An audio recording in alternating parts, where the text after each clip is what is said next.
I had gotten a commitment from Poroshenko they would take action against the state prosecutor, and they didn't. I said, I'm telling you, you're not getting the $1 billion.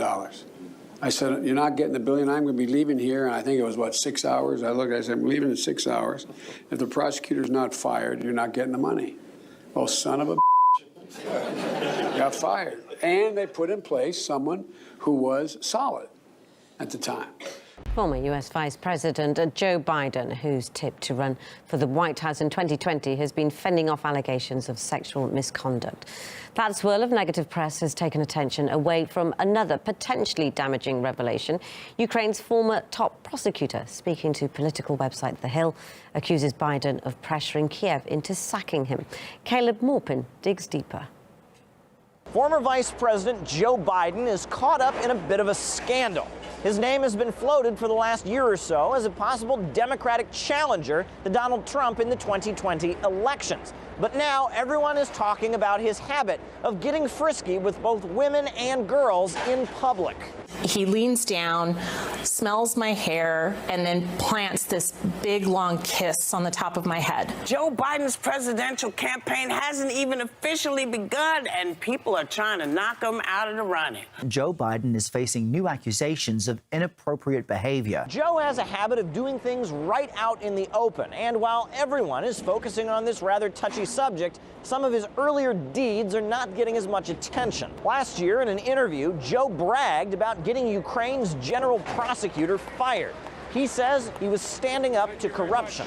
I had gotten a commitment from Poroshenko they would take action against the state prosecutor, and they didn't. I said, I'm telling you, you're not getting the $1 billion. I said, you're not getting the $1 billion. I'm going to be leaving here, and I think it was, what, 6 hours? I looked, I said, I'm leaving in 6 hours. If the prosecutor's not fired, you're not getting the money.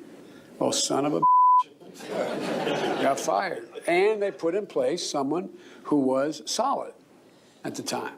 Well, it just so happens that the general prosecutor was investigating an energy firm in which Joe Biden's son, Hunter Biden, was heavily invested. Burisma Holdings is an energy corporation in Ukraine, and Hunter Biden, the son of the former vice president, has made a rather handsome profit from it, especially in the aftermath of the 2014 events in Ukraine in which pro-EU forces took power. That prosecutor was looking into 3 different instances of foul play from Hunter's cash cow. However, all it took was a phone call from Papa Joe, and that prosecutor was out. We had plans that included interrogations and other crime investigation procedures into all members of the executive board, including Hunter Biden. Members of the board obtained funds as well as another US-based legal entity, Rosemont Seneca Partners, LLC, for consulting services. One might argue that perhaps Joe Biden had no idea about his son's financial interests. They say he's the vice president. Perhaps he was too busy running the country to pay attention to his son's finances. However, if he watched any American media, he couldn't have missed it.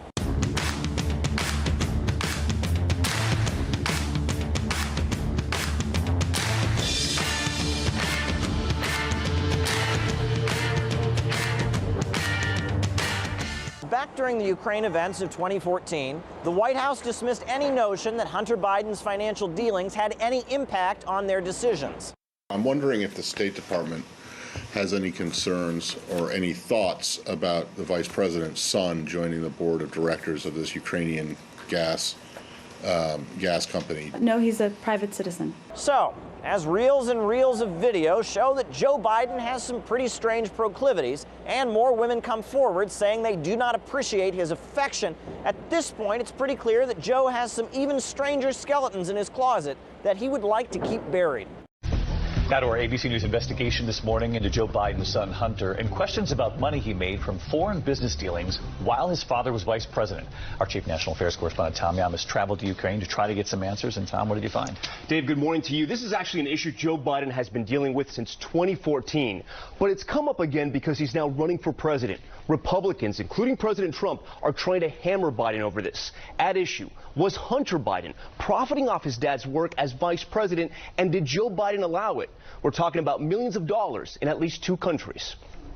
Mr. Vice President, Tom Yamas with ABC News. How you doing? Got a quick question for you. It's a question we tried to ask repeatedly. Can we ask you about Ukraine and China? But kept getting blocked. questions about foreign deals his son Hunter Biden pursued. My father, Joe Biden. In countries where Joe Biden was working as America's top diplomat. In 2014, Ukrainians, sick of corruption, revolted. Vice President Joe Biden went to Kiev to help the new government. You have to fight the cancer of corruption. But then, something strange happened. Just 3 weeks later, a Ukrainian natural gas company, Burisma, accused of corruption, appoints Hunter Biden, seen here in their promotional videos, to their board of directors, paying his firm more than $1 million a year. Hunter, a lawyer who had just been discharged from the Navy Reserves for testing positive for cocaine. Mr. Hunter Biden. He had served on other boards, but had no known experience in Ukraine or natural gas.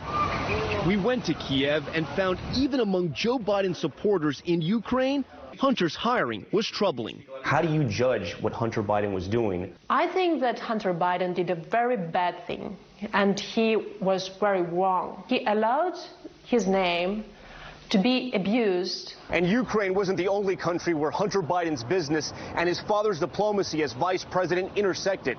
It also happened in China.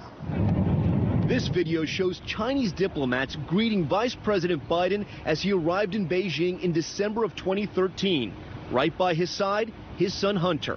Less than 2 weeks later, Hunter's firm had new business, creating an investment fund in China involving the government-controlled Bank of China.